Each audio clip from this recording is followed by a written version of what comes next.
Okay, so for number 11, we are dealing with multiplicity.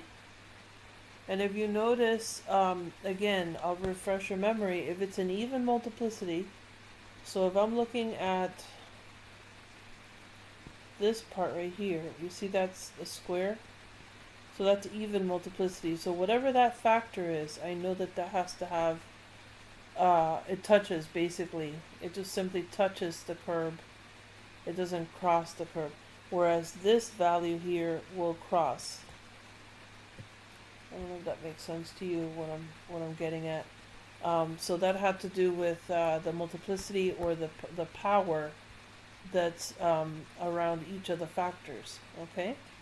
So as I'm looking at this question, I see for this one that at -3, which is this factor right here, you have even multiplicity.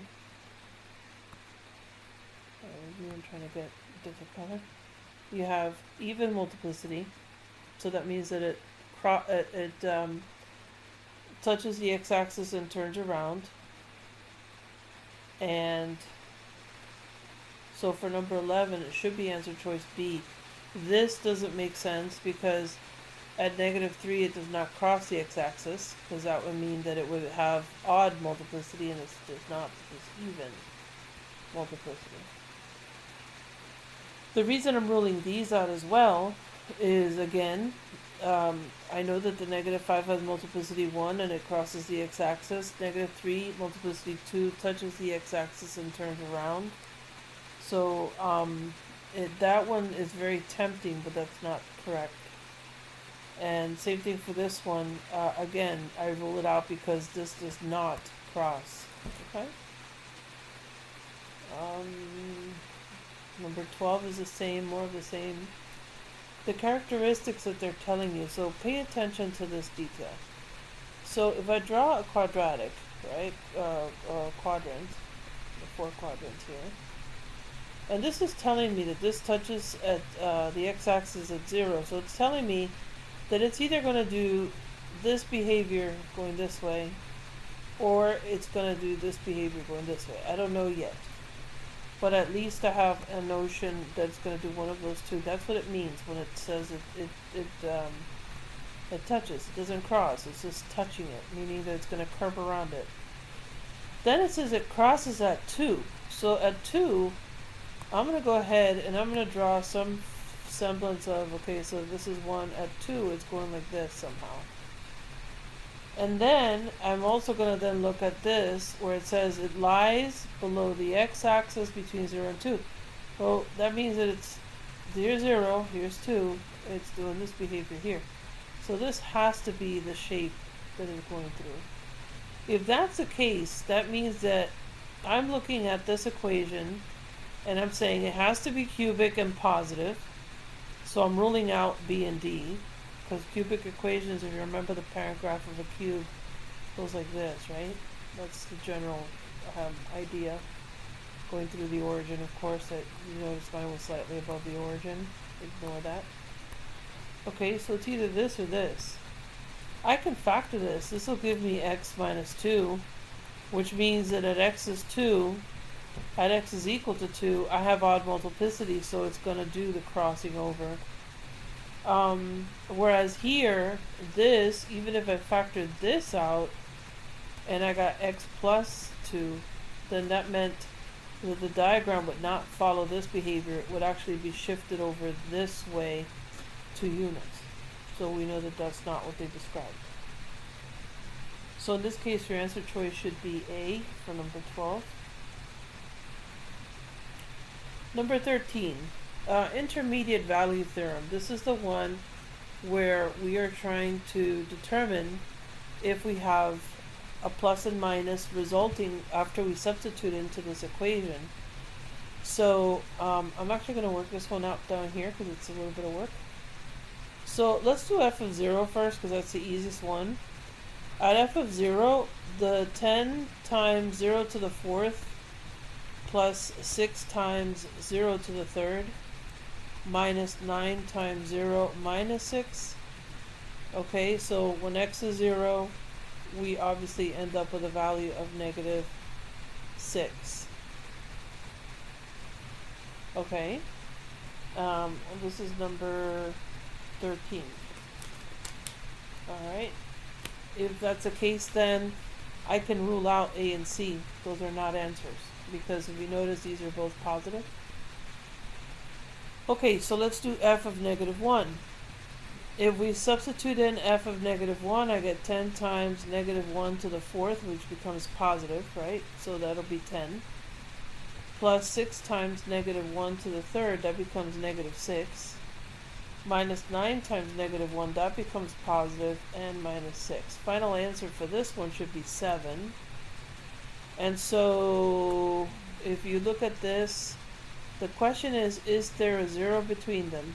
So first of all, this is a positive 7, and this would become your answer, this would not, because that's negative, so you can rule that out.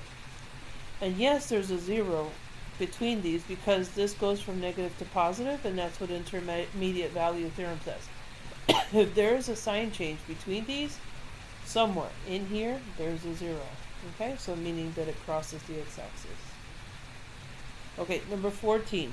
Determine the maximum possible number of turning points for the graph of the function. Here's the issue with this one. You see how that's x4, and you see how that's x4? Okay. Wait for a second. Okay, and you see how this is x1, right? So you basically have x9 as a exponent value, because you're multiplying them, you're actually adding these. So x4, x4, x1, the total is x9. The number of turning points is always one less. It's one less than the exponent value. So in this case, 9 minus 1, obviously 8 would be your answer. Okay, for number 15, it says graph the polynomial function, and here's a couple of things I would note. First of all, power of 1, power of 1, power of 2, right? Because that's squared. So whatever function you get is a power of 4, first of all. It is a positive, because that's positive, that's positive, that's positive. So it's a plus x4. We already know the behavior of the plus x4. This is cubic. This is some sort of x cubed. This is some sort of an x cubed. This is another form of an x cubed. The only one that actually meets the criteria, and if you notice, it does meet that little w thing that I described to you guys, where it ends up positive, would be something like that. Okay? Alright. Number 16, using long division, and so what I caution you with respect to this question is to make sure that these exponent values are in descending order, so we're good there. And this is 4, 3, 2, 1, nothing missing. Okay, so now we can divide.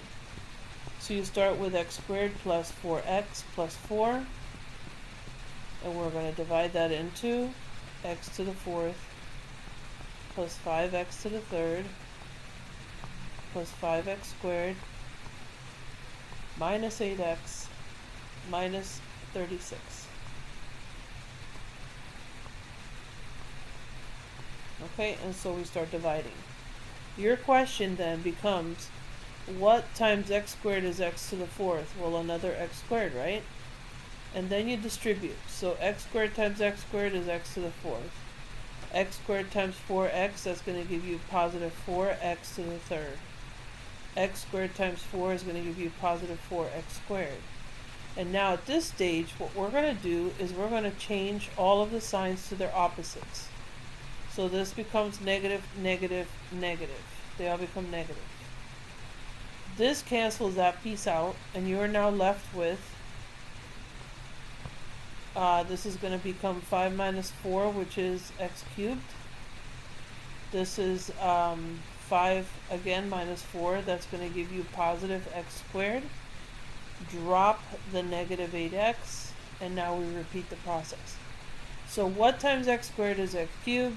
Well, that's going to give you a positive, that has to be a positive x. And now what we're going to do is we're going to repeat the process of distributing these values. So this is going to give you, in this case, x times x squared, x times 4x, x times 4. So you get x cubed originally, plus 4x squared, and then you get plus 4x. And then what we want to do is we want to change all of these values. So minus, minus, minus. So this cancels. And you are left with, okay, so 1 minus 4 is minus 3x squared. Minus 8x minus 4x, that's minus 12x. And then drop the negative 36 and we repeat the process. So the only thing I'm missing at this point is a negative 3. And so I'll multiply negative 3 times all of those values there. Okay, and so I'll distribute this. And 3 times this, 3 times this, 3 times this. So you get negative 3x squared minus 12x minus 12. And so again, at this stage, we change all of the signs to their opposites. So change, change, change. That cancels, and that cancels as well, and leaves me negative 24. So my only possible answer choice would be D. And remember, you write it with the original divisor. There you go, so you can see the question. Alright. Remember, this is a video. You can always rewind it if you need to. Okay, for this one it says use synthetic division and the remainder theorem to find the indicated value. Okay, so they want to find f of 1/3. You can literally plug it in and solve that way, or you could just divide. It's up to you. So if I go with division,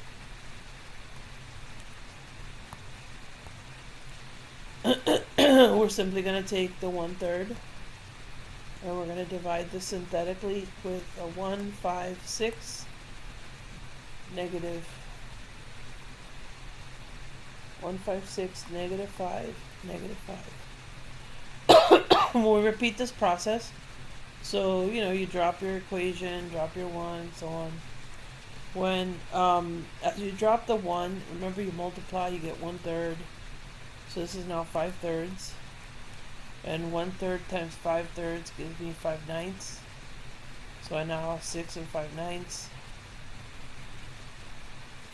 1/3 times that, and you continue, continue, continue. You're going to end up with 470 negative over 81 when all is said and done. Alright, and so you just keep multiplying, multiply, drop it here, and multiply again once you finish. I'm not going to do that question. It'll take too long and I don't have a calculator. But you get the idea. Just use a calculator.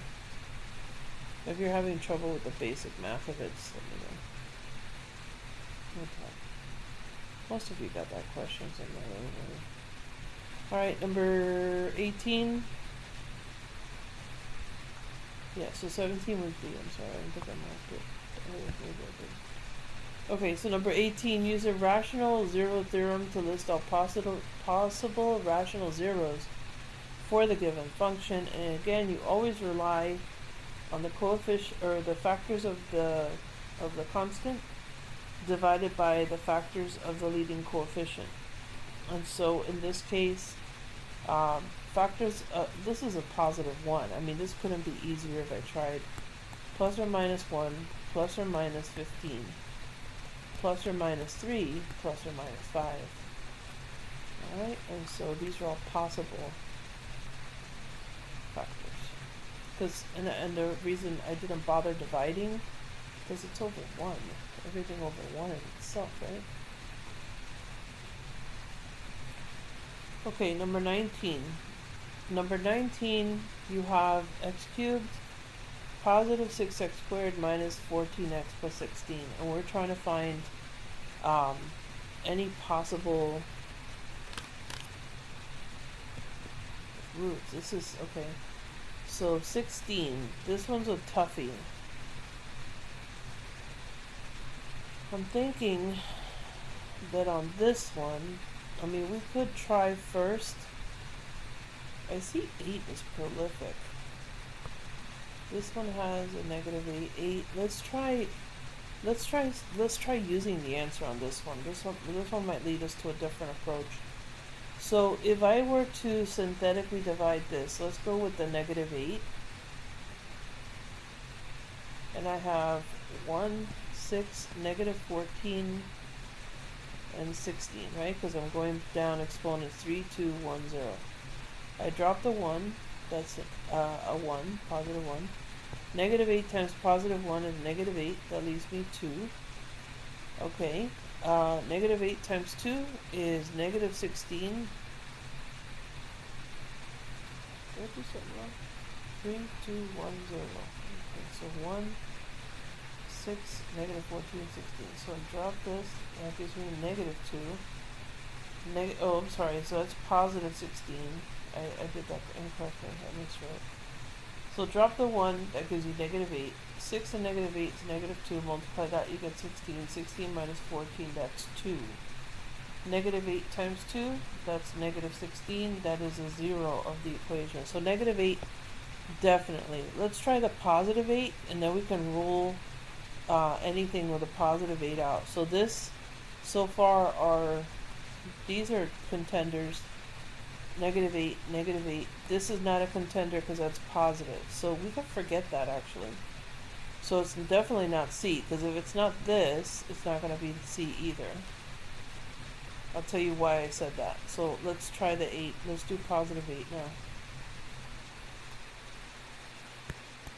Alright, erase here. Give me 1 second. I'm trying to clear the space so we can think.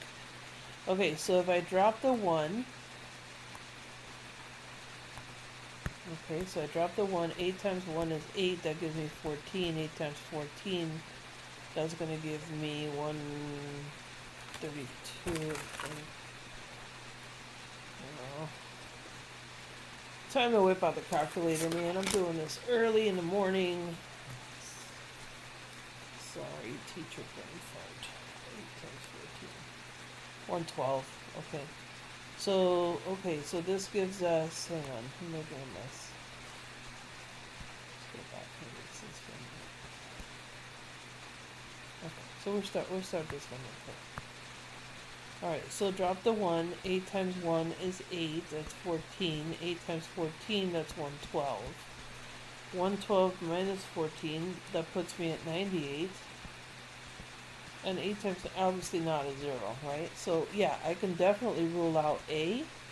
I can rule out C because of that positive, and I can rule out this one because of that positive. My only answer choice that's left is B. I don't even need to work out the rest of the equation. Okay, number 20. So, for number 20, it says find an nth degree polynomial function with real coefficients satisfying the following conditions. N is 3, this is important. You have a negative 4 and I as a 0, and then they give you these two values. Okay, so let's make some room. Maybe right down here. This is the equation where I taught you guys to do f of x is equal to a sub n, and then this is x minus c1, x minus c2, and x minus c3. And so they're telling you 4, so that's why I stopped at 3. I'm sorry, n is 3, that's why I stopped at 3. And I have a negative 4, so I have also the value of f of negative 3. A sub n is not known. I have x minus minus 4, so that becomes x plus 4. And I have an I value, so this is x minus I, x plus I. Okay? And so what we're going to do is we're going to FOIL this part first. So if you recall, this is a special product, a minus b, a plus b, which becomes a squared plus b squared. Or, excuse excuse me, a squared minus b squared, the inner outer cancel, so if I multiply these two and add them, they zero out. So I'm left with basically 60, which is the value of f of negative 3, which is given to you here, is equal to a sub n times x plus 4. And again, I have x squared, if I FOIL this, x squared minus I squared. But here's what I know. I know that I squared is negative 1. So what I really have is 60 is equal to a sub n times x plus 4 times x squared minus 1, because that's what x squared equals, which is really x squared plus 1. So whenever you have this, just know that it always becomes x squared plus 1. And now I'm going to FOIL. So this gives me a sub n times x plus 4 times x squared plus 1. And when I FOIL that, I end up with 60 is equal to a sub n.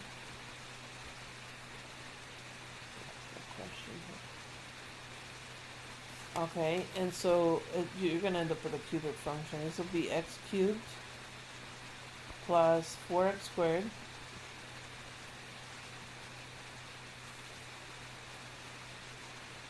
so x cubed 4x squared plus x plus 4. Okay. And when x is negative 3, I need to solve for this.